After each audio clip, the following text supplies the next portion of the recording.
بات کرتے ہیں منڈی بہاؤدین سے، تحصیل رپورٹر نوید افضل چورنڈیا سے۔ منڈی بہاؤدین کے نواحی گاؤں مکھناوالی کی وہاں مجلس اعضاء شبی حرم امام رضا مکھناوالی میں منعقد ہوئی۔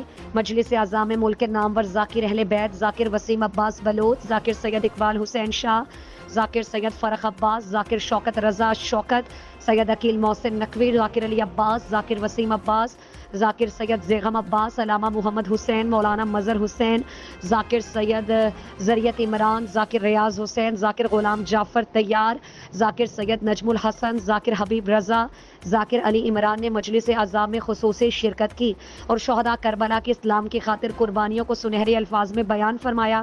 مجلس اعضاء میں نقابت کے فرائض سید اسد عباس، سید توقیر الحسن اور سید طیب رضا نے سر انجام دیے۔ مجلس اعضاء زیر نگرانی اور زیر انتظام رضوی برادران پسران الحاج زوار سید محمد حسین رضوی مرحوم اور مغفور مکھناوالی کے تھی۔ مجلس اعضاء صبح 9 بجے سے شام تک جاری رہی، جبکہ مجلس اعضاء میں لنگر کا وسیع انتظام تھا۔ صبح سے لے کر شام تک لنگر جاری رہا۔ دور دور سے آئے ہوئے زائرین، عقیدت مندوں اور عوام نے سیر ہو کر لنگر کھایا۔ مجلس اعضاء میں نوحہ خوانی اور ماتم داری بھی ہوئی۔